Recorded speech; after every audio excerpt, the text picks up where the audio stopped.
무슨 일이 있나요? 아, 됐다. 네, 맞습니다.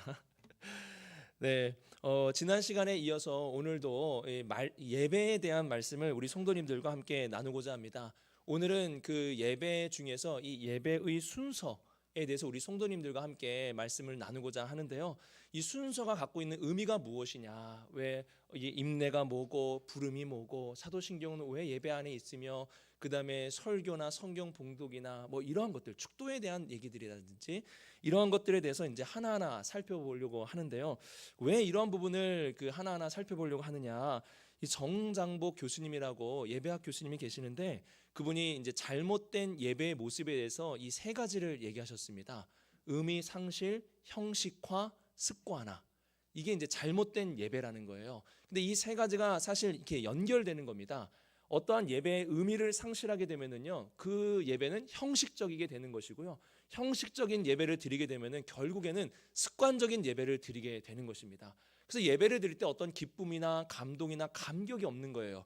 왜 그렇습니까? 의미를 모르고 그 다음에 형식적으로 드리고 습관적으로 드리기 때문에 어떠한 이 예배의 감격이나 기쁨이 없습니다. 그렇기 때문에 이러한 예배의 의미를 우리가 지난 시간에 살펴봤고, 오늘은 예배의 순서들의 의미들을 살펴봄을 통하여서 제가 바라는 것은, 또 우리 주님께서 바라시는 것은 형식화 습관화의 예배가 아니라 하나님께 기쁨과 감격의 예배를 드리는 우리 입산동교 예배가 되기를 소망합니다. 그래서 이제 하나하나씩 살펴볼 텐데요. 먼저는 이 예배에 대해서 우리가 한 가지 좀 더 살펴볼 게 있어서요. 그 예배를 영어로 하면은 뭐라고 하냐? 워십이라고 합니다. 한번 따라해 보시겠어요? 워십. 예, 워십인데 이 워십이라는 것의 그 뜻이 무엇이냐면은 두 가지의 의미를 합쳐져서 만들어진 단어입니다. 월스라는 가치라는 단어와 쉽이라는 신분을 나타내는 단어가 합쳐져서 이 워십이 되었다고 합니다. 그래서 이 예배를 이 워십이라고 하면서 이 두 가지 단어가 이렇게 합쳐져 가지고 그 의미를 보면은 존경과 존귀를 받을 가치가 있는 자다라는 뜻이 이 워십이에요. 그래서 저분은 정말 존경과 존귀를 받을 가치가 있는 분이다 해서 그것을 이제 올려드리는 것이 이 워십이라는 겁니다. 그래서 예배학적으로 좀 풀어서 이 워십을 설명을 하면은 이렇게 할 수 있습니다. 같이 한번 읽어볼까요? 시작. 하나님께 최상의 가치를 돌리는 것. 그러니까 하나님께 최고의 것을 올려드리는 것. 그분은 존귀하시고 이 모든 것을 받기에 합당하기 때문에 최고의 가치를 그분께 올려드리는 것을 이 예배라고 말할 수 있는 것입니다. 그래서 하나님께 올려드릴 때 중요한 게 뭐냐? 하나님이 기뻐하시는 것을 올려드려야 되는 거예요. 내가 가치 있다고 여기는 것을 올려드리는 게 아니라 하나님이 기뻐하시고 하나님이 원하시는 것을 그분께 올려드리는 것을 이 예배라고 할 수 있는 것입니다. 그러면은 하나님께 드릴 수 있는 가장 귀한 게 뭘까요? 하나님이 기뻐하시는 것, 하나님이 원하시는 게 뭘까요? 제가 이러한 부분을 이제 고민해 보니까 스스로 참 제가 저를 돌아보게 되었습니다. 하나님이 원하시는 게 뭐냐라고 딱 물었을 때에 제 안에 갑자기 하나라도 이렇게 딱 명확하게 나오는 것이 이게 없더라고요. 하나님이 뭘 기뻐하실까요? 여러분, 하나님이 무엇을 원하실까요? 여러분, 무엇 같으세요? 제 스스로도 이게 잘 안 되니까 내가 이 목사인데 우리 입산동교회 성도님들께 말씀을 증거하고 예배가 무엇인지를 말씀하는 그런 목사인데 나조차도 지금 이렇게 준비가 잘 안 돼 있구나, 이런 생각을 하게 되었습니다. 여러분, 그 사람에게 조금만 관심이 있으면은 그 사람이 좋아하는 게 무엇인지 알고 싶은 거 아니겠습니까? 저도 얼마 전에 우리 파트 전도사님들하고 식사를 개별적으로 한 적이 있었는데요. 왜냐하면 전도사님들에게 관심이 있고 또 이제 좀 더 친근해지기 위해서 이제 식사를 개별적으로 했습니다. 그래서 우리 파트 전도사님하고 식사하기 전에 좋아하는 게 뭐냐라고 제가 이렇게 다 물어봤어요. 그랬더니 다 좋아한다고 막 이렇게 얘기해가지고 좋아하는 거 얘기할 때까지 제가 물어봤습니다. 좋아하는 거 뭐냐? 좋아하는 거 뭐냐? 그랬더니 이제 박상미 전사님은 저한테 초밥 좋아한다고 얘기했어요. 그래서 그분은 초밥을 좋아하세요. 그래서 나중에 박상미 전사님 밥 사주실 때는 초밥 사주시면 돼요. 그 다음에 우리 이영현 전사님 뭐 좋아하시는지 아세요? 이영현 전사님은 돈가스 좋아하세요. 그래서 여러분, 이영현 전사님 뭐 사주실 때는 돈가스 사주시면 됩니다. 그러면은 우리 박준규 전사님은 뭐 좋아하시는지 아세요? 맞춰보세요. 왕돈가스 아니에요. 박준규 전사님 뭐 좋아하게요? 여기 아셨는데 고기 좋아하는데요. 그냥 고기 안 먹어요. 소고기 먹어요. 그러니까 그분은 돈이 많이 드는 전사님이에요. 그래서 저도 깜짝 놀랐어요. 박상민 전사님하고 이영현 전사님 사준 것보다 그 한 분 먹은 게 더 비싸요.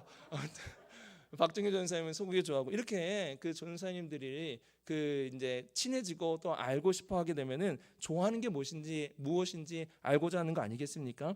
그런데 하나님에 대해서는 이게 제가 명확하지가 않은 거예요. 그래서 제가 정말로 회개하는 마음으로 하나님이 원하시는 게 무엇인가, 하나님이 기뻐하시는 게 무엇인가를 이렇게 성경을 하나하나씩 이렇게 찾아봤습니다.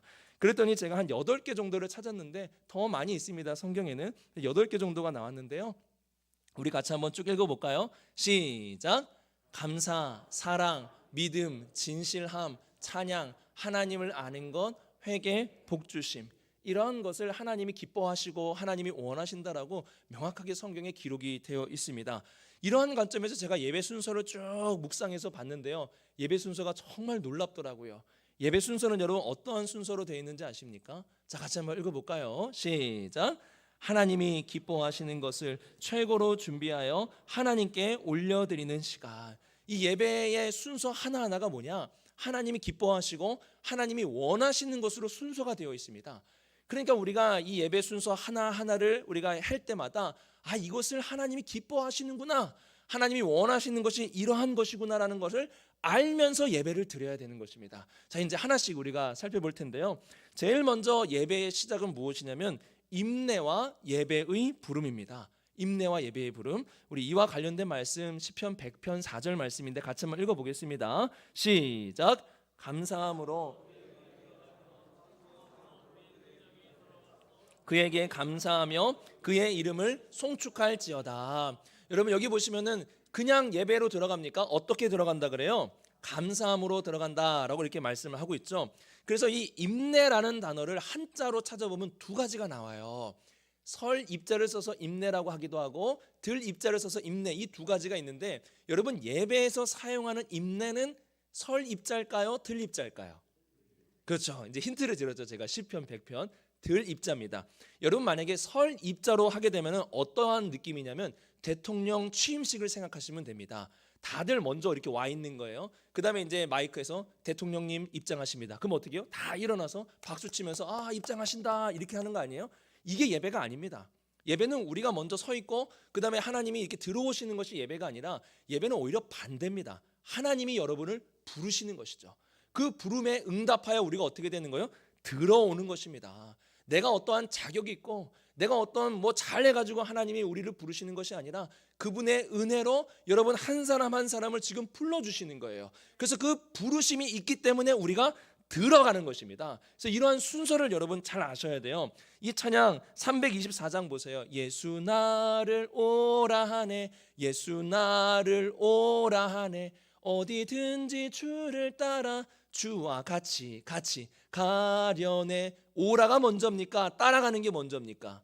오라가 먼저예요. 아셨죠? 하나님께서 여러분들을 오라고 부르셨기 때문에 우리가 이 자리 가운데 나아갈 수 있는 거예요. 이거는 너무나 은혜로운 말씀입니다. 왜냐하면은 우리 주님이 다시 오시는 그날 우리가 죽음 가운데 있든지 우리가 무덤 가운데 있든지 어떠한 상황에 있을 수 있을 거예요. 그때 어떻게 하는 거예요? 주님이 여러분을 부르시는 거예요. 그러면 지금이랑 똑같습니다. 부르심에 응답하여 여러분이 이렇게 온 거 아니겠습니까? 그때도 똑같은 거예요. 하나님이 여러분을 부르시면 그때 응답하여 부활의 몸으로 주님을 만나고 주님께 예배하는 일이 그날에 일어나게 되는 것입니다. 그래서 오늘 우리가 드리는 예배도 바로 주님께서 부르셨기 때문에 우리가 드릴 수 있는 거예요. 그래서 임내는 이러한 뜻입니다. 같이 한번 읽어보겠습니다. 시작. 임내는 있는 우리를 구원해 주시고 자격 없는 우리를 불러주심에 감사함으로 나아가는 시간이다. 그래서 임내 찬송을 부를 때는 하나님이 나를 부르셨구나, 하나님이 나를 부르셔서 이 시간 예배의 자리로 인도해 주셨구나라는 감사의 마음으로 예배로 들어갈 수 있어야 되는 겁니다. 그럼 예배의 부름은 뭘까요? 예배의 부름, 여기서 오해하시면 안 되는 게 예배의 부름이 제가 마치 성령님을 부른다든지 또한 하나님을 부른다든지 이러한 용어로 생각하시면 안 됩니다. 예배의 부름은 이러한 뜻입니다. 같이 한번 읽어보겠습니다. 시작. 예배의 부름은 하나님의 은혜로 부르심을 받아 예배 가운데로 들어온 예배자들에게 예배가 시작된 것을 알려주는 순서이다. 자, 예배의 부름은 간단해요. 이제 예배가 시작한다라는 거예요. 그러니까 하나님의 은혜로 감사함으로 들어온 성도들이여 이제 하나님께 예배를 드립니다. 우리 최고의 가치를 하나님께 올려드립시다 라고 얘기하는 것이 예배의 부름입니다. 그래서 이 예배의 부름이라는 단어가 오해가 막 생기는 거예요. 마치 우리가 성령님을 부른다든지 또한 하나님을 부른다든지 이러한 것으로 오해가 생길 수 있기 때문에 요즘에는 예배의 선언으로 해라, 또한 예배의 선포로 용어를 좀 바꾸어서 써라 라고 이러한 권면들이 많이 있습니다. 중요한 것은 예배의 부름은 예배의 시작을 알리는 것입니다. 자, 그러면 임내와 예배의 부름 우리 같이 한번 읽어보겠습니다. 시작. 우리를 불러주심에 감사함으로 예배 가운데로 들어간다. 여러분, 시작이 반입니다. 오늘 예배 드릴 때 여러분을 불러주신 하나님의 은혜에 감사하셨습니까? 그러면 절반은 성공하신 거예요, 예배에. 근데 오늘 예배를 드리는데 그냥 습관적으로 형식적으로 주일 예배 왔다 이렇게 하면은요, 이 예배 가운데 기쁨이 없습니다. 오늘도 여러분을 불러주시고 한 주간도 세밀하게 인도하셔가지고 오늘 이 예배 자리 가운데로 인도해 주신 그 하나님의 은혜에 감사함으로 예배로 들어가시고 예배를 드리실 수 있는 우리 성도님들 되시기를 주님의 이름으로 축복합니다. 그 다음에 두 번째로는 성시교독입니다. 이 성시교독인데요, 왜 예배 시간에 시편을 이렇게 낭독을 하는 것일까요? 그 성경에 여러 가지 말씀들이 있는데 왜 시편을 읽을까요? 오늘도 시편 8편을 우리가 낭독을 했는데요, 왜 성시를 읽을까요? 이 시편이 갖고 있는 아주 특징 때문에 그렇습니다. 시편은 일반적인 말씀들과 차이점이 있는데요, 일반적인 성경은 위에서 아래로의 말씀이에요. 즉 하나님이 우리에게 주시는 말씀인 것이죠. 오늘 여호와께서 이르시되, 오늘 하나님이 여러분들에게 이렇게 말씀하십니다라는 게 일반적인 성경이라면 시편은 반대입니다. 아래에서 위로 올라가는 거예요. 우리들의 고백과 우리들의 사랑과 우리들의 마음을 담아서 하나님께 올려드리는 것이 바로 이 시편입니다. 그래서 이 시편은 희노애락이 다 담겨 있습니다. 슬플 때 하나님께 어떻게 고백해야 되는지, 기쁠 때 어떻게 노래해야 되는지, 분이 있을 때 어떻게 해야 되는지 이 시편 안에 다 담겨 있는 거예요. 그래서 이 시편은요, 우리 같이 한번 읽어보겠습니다. 시작. 우리가 하나님께 드릴 수 있는 최고의 고백, 이 시편보다 더 아름다운 고백이 어디 있겠습니까? 이 시편은 우리가 하나님께 올려드릴 수 있는 희노애락 가운데 올려드릴 수 있는 최고의 고백인 것입니다. 그래서 이러한 마음으로 우리 시편 18편을 1절 2절 우리 함께 읽어보도록 하겠습니다. 이런 마음으로 읽으시면 되는 거예요. 시작. 나의 힘이 되신 여호와여, 내가 주를 사랑하나이다. 여호와는 나의 반석이시요 나의 요새시요 나를 건지시는 이시요 나의 하나님이시요 내가 그 안에 피할 나의 바위시요 나의 방패시요 나의 구원의 뿌리시요 나의 산성이시로다. 아멘. 이러한 사랑의 고백, 이러한 마음을 담아서 하나님께 최고의 말씀으로 올려드리는 것이 바로 시편입니다. 그래서 성시교독은 이러한 의미로 하게 됩니다. 아래 같이 읽어보겠습니다. 시작. 하나님께 드릴 최고의 고백을 시편의 말씀으로 드린다. 그러니까 예배는 최고를 드리는 거예요. 그래서 이 시편을 통해서 최고의 고백을 담아서 하나님께 올려드리는 시간이 바로 성시교독입니다. 자, 그 다음은 신앙 고백의 시간이 있습니다. 신앙 고백, 왜 그 예배 시간에 신앙 고백을 하는가? 우리 비산동교회는 사도신경으로 신앙 고백을 하고 있는데요, 이유는 하나님이 가장 기뻐하는 것이 이 안에 담겨 있기 때문에 그렇습니다. 여러분, 하나님이 무엇을 기뻐할까요? 이거 없으면 하나님을 기쁘게 할 수 없어요. 그게 뭔지 아세요? 이거 없으면 하나님 기쁘게 못하는 거 있어요. 그 고백인데 이게 있어야 돼요. 그렇죠, 믿음이죠. 믿음.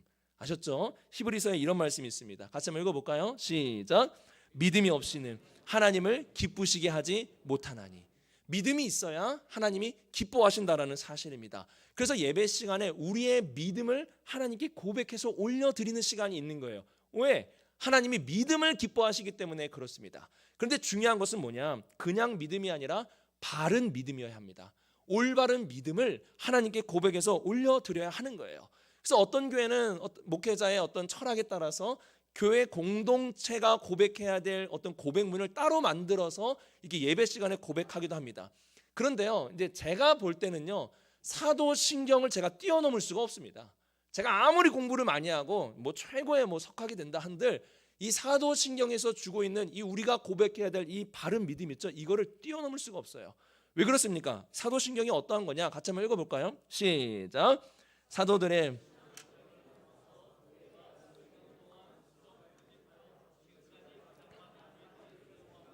신앙 고백문, 그러니까 우선은 사도신경은 1000년 이상의 역사를 갖고 있는 고백문입니다. 그리고 교회가 수백 년 동안 이것을 편집해서 수정해서 만든 거예요. 사도들의 전통이 있는 것이고요. 그렇기 때문에 이보다 더 아름답고 이보다 더 정확하고 이보다 더 바른 신앙 고백문이 있을까? 저는 없다고 보는 겁니다. 그래서 우리 비산동교회 예배를 드릴 때는 사도신경을 통하여서 하나님께 우리의 믿음의 고백을 올려드리는 것입니다. 그래서 우리 비산동교회 제자 입문반에 뭘 공부하는 거예요?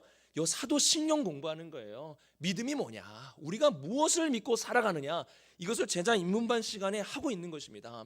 그래서 우리 비산동교회 지금 제자 입문반 하신 분들이 참 많이 있어요. 여기도 이제 계시고 여기도 계시고 여기도 이제 계시고, 근데 안 하신 분들도 계시고 안 하신 분들도 계시고 여기도 계시고 여기도 계시고. 여러분, 제가 1부 때도 말씀드렸거든요. 제자 입문반 공부 여러분 빨리 하셔야 돼요. 왜요? 나중에 우리 비산동교회 막 뭐 그러면 너무 감사하겠지만 엄청 부흥된다고 한번 생각해 보세요. 그러면요, 저한테 제자 입문반 수업 못 듣습니다. 그죠? 다른 분한테 들어야 돼요. 그러니까 정통으로 들어야 되는 거 아니겠습니까? 그러니까 여러분 입문반 이제 나중에 봄쯤 되면은 다시 개강을 할 거거든요. 그럼 개강하면 여러분 꼭 들으세요. 사도신경에 대해서 하나하나 이렇게 설명해드리고 그 나누는 그런 시간입니다. 그래서 사도신경은 나의 믿음의 고백이에요. 그래서 최근에 사도신경을 뭐 개정해가지고 이렇게 번역한 그런 번역문을 보면은 이렇게 돼 있어요. 나는 믿습니다. 나는 믿습니다. 나는 믿으며 믿습니다. 이런 형식으로 되어 있습니다. 그러니까 사도신경은 뭐 사도들이 고백한 걸 따라하는 게 아니에요. 이것이 우리 성도님들의 믿음의 고백이 되어서 이렇게 나아가야 되는 것입니다. 왜 우리가 이런 고백을 드립니까? 하나님이 믿음을 기뻐하시기 때문에 그러합니다. 그래서 여러분 예배 시간에 하나님이 가장 기뻐하시는 이 믿음 중에서 이 사도신경의 고백을 통해서 하나님께 믿음을 고백하며 나아갈 수 있는 우리 성도님들 되시기를 바랍니다. 그래서 신앙 고백은 자 같이 한번 읽어보겠습니다. 시작.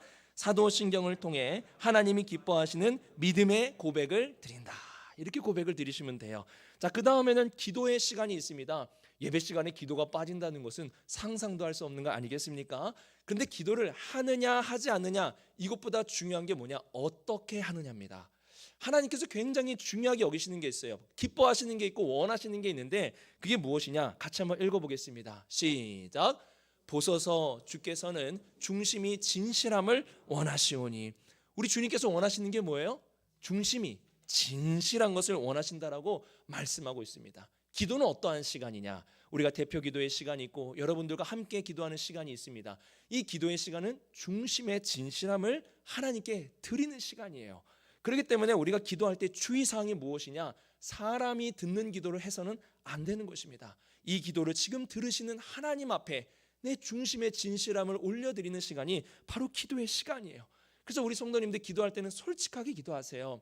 예배가 힘듭니다. 그렇게 기도하시라 이거예요. 어떤 우리 어제 학생들이 고민거리 적어놓으라고 하니까 찬양 부르기가 뭐 창피하다, 뭐 그런 것도 여러분 있으면 좋습니다. 믿어지지가 않습니다.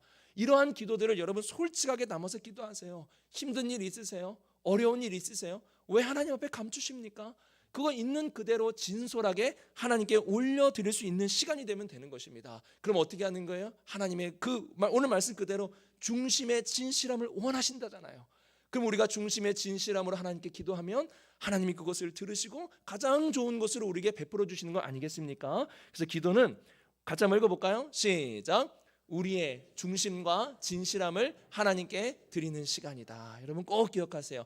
이 함께 한 가지 더 여러분께 말씀드린다면요, 기도하고 나서 이러한 분이 있어요. 기도하고 다시 근심하시는 분이 있어요. 여러분 기도하고 다시 근심하면 됩니까? 안 됩니까? 안 돼요. 근데 말은 이렇지만 기도하고 다시 한숨 쉬는 거예요. 예배드리고 다시 한숨 쉬는 거예요. 여러분 그러지 마세요. 한나의 기도의 모습을 우리가 본받아야 되는데요, 한나는 이렇게 기도했습니다. 같이 한번 읽어볼까요? 시작. 이르되 여종이 당신께 은혜 입기를 원하나이다 하고 가서 먹고 얼굴에 다시는 근심빛이 없더라. 여러분 한나는 기도하고 근심빛이 없었다 그래요. 왜요? 하나님께서 그 기도를 들으셨다는 것을 확신했기 때문에 그렇습니다. 우리 성도님들 기도할 때 그 기도 하나님이 들으십니까? 안 들으십니까? 들으신다라는 거예요. 그 들으심에 확신하면서 우리가 기도하기 때문에 기도하고 나서는 어떻게 되는 거예요? 얼굴에 근심빛이 있으면 안 된다라는 겁니다. 그래서 우리 성도님들 기도하실 때 중심에 진심으로 하나님께 기도를 올려드리고, 기도하고 나서 근심하지 마시고 하나님이 아셨고 하나님이 들으셨기에 근심빛이 없는 기도를 드릴 수 있기를 주님의 이름으로 축복합니다. 자, 그래서 기도는 같이 한번 읽어보겠습니다. 시작. 우리의 진심을 하나님께 드리는 시간이다. 여러분 꼭 기억하세요. 그 다음에 다섯 번째는 헌금에 대한 부분인데요. 헌금에 대한 자세한 내용은 제가 따로 주제를 잡아가지고 우리 성도님들께 이후에 말씀을 드리도록 하겠습니다. 왜냐하면 오해가 많이 생길 수 있기 때문에 그래요. 근데 오늘은 그냥 간략하게 헌금을 드리는 자세만 여러분들께 말씀을 드린다면은, 보통 이 헌금에 대한 오해하는 게 뭐냐면은, 이 하나님께 마치 복채를 드리듯이 하나님이 뭔가 부족하고 하나님께서 뭔가 이렇게 부족한 게 있기 때문에 복채를 드린다고 이렇게 생각하면서 내시는 분이 없어야 돼요. 여러분 그렇지 않아요. 하나님 부족한 분입니까? 부족하지 않으신 분입니까? 부족하지 않으세요. 성경을 보시면은 에덴 동산이 있는데, 하나님은 에덴 동산을 다 만드시고 나서 사람을 이렇게 딱 그 에덴 동산에 두셨지, 에덴 동산이 황폐한 상황에서 사람을 두면서 여기 갖거라 그런 분 아니에요. 풍성하게 주시는 분이에요. 하나님께서는 그래서 시편 50편 11절에 이런 말씀이 있습니다. 같이 한번 읽어볼까요? 시작. 산의 모든 새들도 내가 아는 것이며 들의 짐승도 내 것이미로다. 그러니까 모든 게 다 하나님의 것이라는 거예요. 그렇기 때문에 너희가 드릴 때에 마치 이 짐승을 하나님이 드시는 것처럼, 마치 피의 제사 드릴 때 이 피를 하나님이 마시는 것처럼, 하나님이 뭔가 부족해가지고 내가 좀 채워드리는 것처럼 그렇게 드리지 말라라고 시편에서 얘기하는 겁니다. 그리고 나서 뭐라고 말하냐, 14절에 이렇게 말씀하고 있습니다. 같이 한번 읽어보겠습니다. 시작. 감사로 하나님께 지존하신 이에게 내 소원을 갚으며. 어떻게 드리라 그래요? 감사로 드리라는 거예요. 헌금의 가장 기본적인 것은 감사입니다. 감사. 그래서 아까 저 1부 예배 시간에도 제가 헌금 드릴 때도 그랬고 2부 예배 시간에도 드릴 때도 이 마음을 잃지 않으려고 제가 딱 붙잡고 드린 거예요. 하나님 감사합니다. 하나님 한 주간도 지켜주시면 감사합니다. 이러한 감사로 헌금을 드릴 수 있어야 돼요. 이게 가장 기본적인 것입니다. 자, 헌금 같이 한번 읽어보겠습니다. 시작. 감사의 마음을 하나님께 드리는 시간, 이게 바로 이제 헌금의 시간이에요. 그 다음엔 찬양입니다. 뭐 찬양은 제가 뭐 더 설명할 필요가 있겠습니까? 하나님은 찬양을 정말로 기뻐하시는 분이십니다. 이거 어디서 할 수 있느냐? 우리를 지은 목적이 뭐냐? 찬양이라고 말씀하고 있어요. 이사야서 말씀인데 같이 읽어볼까요? 시작. 이 백성은 지었나니 나를 찬송하게 하려 함이니라. 왜 지었느냐? 찬송하게 하려고 지었다라는 거예요. 그래서 찬송을 부르잖아요. 그러면 우리의 분주한 마음이나 우리의 이런저런 마음이 갈라지는 거나 이런 것들이 찬양을 딱 부르면 모아집니다. 왜 그러냐? 그게 목적이기 때문에 그래요. 찬양을 부를 때 우리의 마음이 나뉘어지지가 않습니다. 우리의 마음이 하나로 딱 모아지게 되고요. 또한 이 찬양에 놀라운 능력이 있어요. 하나님께서 역사하시는 거 보면은 찬양 중에 역사하시는 경우가 정말 많이 있습니다. 그래서 걱정과 두려움이 있는 분들이 찬양을 부를 때에 그 두려움이 떠나가는 역사가 있고요. 억눌렸던 분들이 찬양을 부르면서 그 억눌림에서 벗어나는 일들이 정말로 많이 일어나는 거예요. 그래서 찬양은 여러분 능력입니다. 그래서 찬양 많이 부르세요. 이번 한 주간 동안에 힘들고 어려울 때 찬양을 입술에서 끊이지 마세요. 계속 찬양을 부르세요. 그래서 이런 찬양이 있죠. 찬송을 부르세요. 찬송을 부르세요. 놀라운 일이 생깁니다. 찬송을 부르세요. 이번 한 주간 동안 여러분 열심히 찬양을 하나님께 올려드릴 수 있기를 바랍니다. 그럼 이 찬양이 뭡니까? 하나님의 은혜, 구원, 하나님이 이루어주신 일, 앞으로 이루실 일에 대하여 마음에 담아두는 것이 아니라 이것을 표현하는 거예요. 곡조로, 나의 몸으로, 악기로, 시로, 또한 환호성으로, 또한 여러분의 무언가로 표현하는 겁니다. 이거를 바로 찬양이라고 말하는 거예요. 그래서 우리 비산동교회는 이러한 찬양을 더 하나님께 올려드리기 위해서 찬양팀이 있는 거예요. 찬양팀은 뭐 하는 겁니까? 인도자입니다. 찬양의 인도자예요. 그래서 우리 성도님들이 함께 찬양을 올려드릴 수 있도록 인도하는 거예요. 성가대도 뭡니까? 인도자예요. 우리가 하나님께 최고의 찬양을 올려드릴 수 있도록 인도해 주는 분들이 성가대입니다. 그리고 성가대는 특별히 우리 비산동교회가 하나님께 올려드릴 수 있는 최고의 고백을 담는 그런 귀한 분들입니다. 그래서 하나님께 최고의 찬양을 올려드려야 되지 않겠습니까? 그래서 가장 찬양을 잘하시는 분들을 위주로 해가지고 은사적으로 가장 찬양이 뛰어난 분들을 위주로 해서 모아놓은 겁니다. 그래서 여러분 이걸 아셔야 돼요. 내가 이분들보다 찬양을 더 멋지게 부를 수 없겠구나. 이분들이 최고입니다. 아니겠습니까? 그래서 우리 성가대의 찬양이 우리 입산동교회가 올려드릴 수 있는 정말 최고의 찬양인 거예요. 그래서 열심히 연습하시고 하나님께 최고의 찬양을 올려드릴 때 하나님께서 우리 입산동교회의 찬양을 기쁘게 받아주신다는 사실입니다. 그리고 이와 함께 우리 성도님도 또 기억할 게 나는 찬양을 잘 못하는데 하나님께서 내 찬양 잘 못 받아주시는 거 아닌가? 걱정하지 마세요. 제가 어제 우리 그 유효림 사모님 오셔가지고 신앙 간증하셨잖아요. 찬양을 얼마나 잘 부르는지 제가 놀랐어요. 야, 이렇게 부르는 분도 있구나. 근데 제가 감동받은 것은 어디였냐면은 제 뒤에 권사님 두 분이 앉으셨거든요. 두 분이 앉으셨는데 그 찬양이 요즘 찬양이니까 잘 못 따라하세요.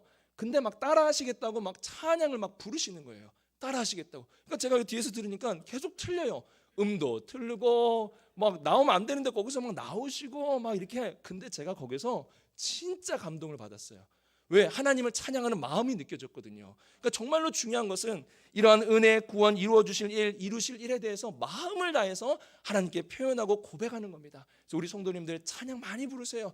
하나님이 이것을 위해서 우리를 지으시고 우리를 모으셨고 또한 이 찬양을 부를 때 하나님의 놀라운 능력이 나타나게 되는 것입니다. 그래서 찬양 우리 같이 한번 읽어보겠습니다. 시작. 우리에게 베푸시고 베푸실 일에 대한 최고의 표현, 이게 바로 찬양입니다. 자, 그 다음에 성경 봉독과 설교 시간이 있는데요. 하나님께서 원하시는 게 뭐냐, 기뻐하시는 게 뭐냐, 이겁니다. 같이 한번 읽어보겠습니다. 시작.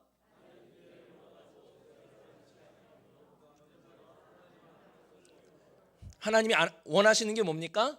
아는 것, 하나님을 아는 것을 원하신다는 거예요. 그래서 성경 봉독과 설교는 같은 목적입니다. 하나님을 알게 하는 목적이 이 안에 있어요. 그래서 이런 말이 있어요. 자, 같이 한번 읽어볼까요? 시작. 성경 봉독을 잘하면 설교 시간이 짧아진다.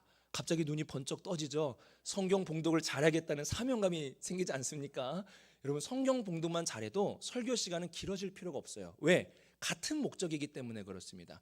성경 봉독을 하면서 하나님을 알고 하나님 말씀을 깨닫게 된다면 어떻게 되는 거예요? 그것으로 되는 거예요. 하나님을 알려주는 시간이 바로 성경 봉독과 설교 시간이라는 겁니다. 그래서 이 부분 같이 한번 읽어보겠습니다. 시작. 성경 봉독은 우리가 성경을 읽는 시간이 아니라 하나님이 우리에게 말씀하는 시간이며 하나님을 더 알아가는 시간이다. 그래서 저는 우리 성도님들이 예배 시간에 좀 일찍 왔으면 좋겠는 거예요. 왜 일찍 오느냐? 일찍 와서 오늘 우리에게 주시는 말씀을 먼저 읽어보세요.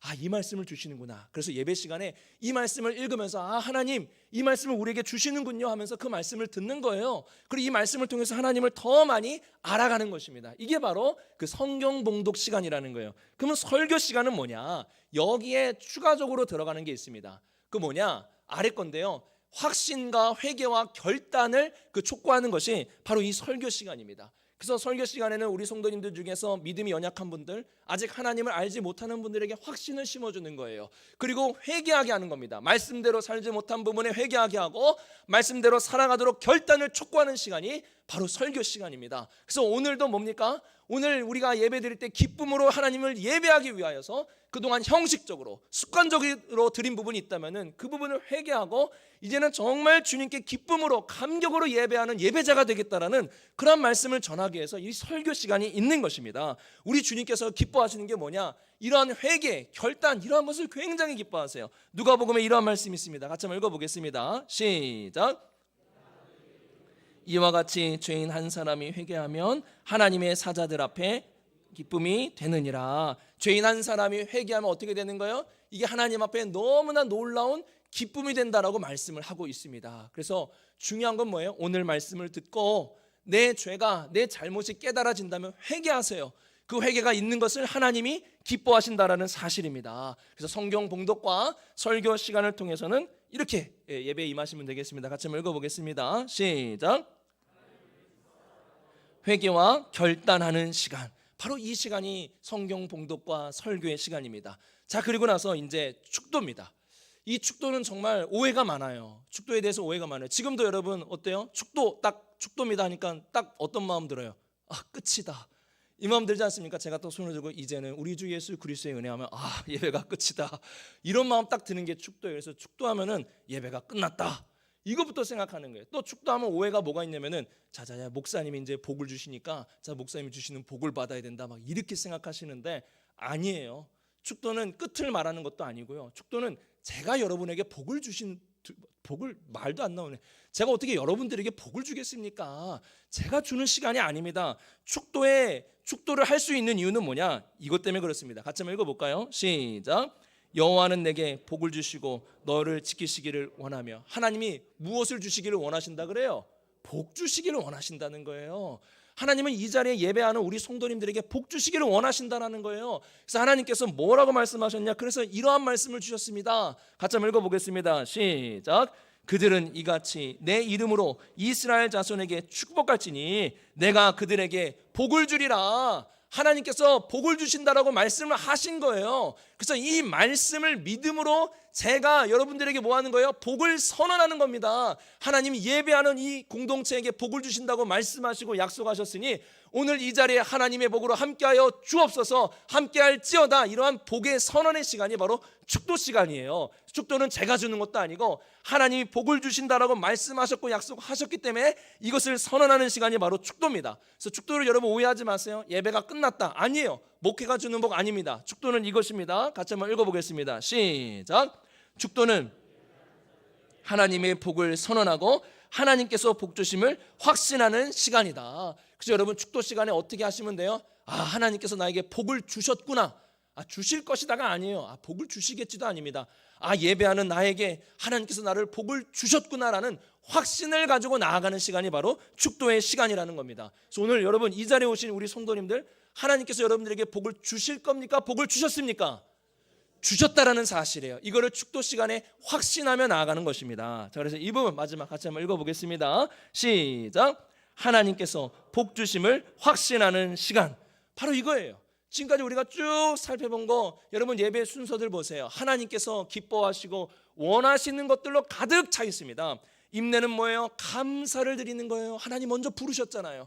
성신은 뭡니까? 사랑의 최고의 고백을 올려드리는 거예요. 사도신경은 믿음을 기뻐하는 하나님께 우리의 믿음을 고백드리는 시간입니다. 기도의 시간은 진실함을 원하신 하나님께 진실함의 중심을 표현하는 시간이요, 헌금은 감사의 제사를 드리는 시간이요, 찬양은 최고로 하나님에 대한 찬양의 표현을 드리는 시간이요, 성경 봉독과 설교는 힘써 알기를 원하시는 하나님, 이거를 원하시는 하나님께 하나님을 힘써 알아가는 시간이요, 축도 시간은 뭐예요? 복 주시기를 원하시는 하나님의 뜻대로 복 주심을 확신하는 시간이 바로 이 축도의 시간이라는 겁니다. 여러분 이러한 의미들을 하나하나 알고 예배에 참여하셔야 되는 거예요. 이러한 의미들을 모르고 흘러가는 대로 드리다 보면은 형식이 되게 되고, 그러면 습관이 되게 되고, 그럼 나중에 이 예배가 어떻게 되는 거예요? 기쁨과 감격이 사라지는 거예요. 그래서 예배 드리러 가자 그러면 별로 그 마음에 기쁨이 없는 것입니다. 그래서 저는 오늘 말씀을 통하여서 우리 성도님들의 삶 속에서 이런 예배의 의미를 하나하나 알아가지고 예배 가운데 기쁨과 감격이 회복되고 예배가 즐거워지기를 주님의 이름으로 축복합니다. 그래서 이러한 말씀을 가지고 시편 122편 1절 말씀을 우리 성도님들께 드리고 싶은 거예요. 마지막 결론입니다. 우리 같이 한번 읽어보겠습니다. 시작. 사람이 내게 말하기를 여호와의 집에 올라가자 할 때에 내가 기뻐하였도다. 저는 우리 성도님들 이러시길 바라는 거예요. 여호와의 집에 올라간다는 게 뭡니까? 예배드리러 간다는 거예요. 예배드리러 간다 할 때 내가 기뻐하였도다. 예배해 주는 감격과 기쁨이 넘쳐서 내가 기뻐하였도다. 이러한 고백을 올려드리며 예배 오는 발걸음이 기쁘고 예배드리는 자리에 감사와 찬양이 넘치는 이런 복된 예배 생활을 하기를 정말로 주님의 이름으로 축복합니다. 그래서 우리의 비산동교회 예배가 진짜 예배의 의미를 알아서 습관과 형식의 예배가 아니요, 기쁨과 감격의 예배로 하나님께 최고의 경배를 올려드리는 우리 비산동교회 모든 예배가 되기를 주님의 이름으로 축복합니다.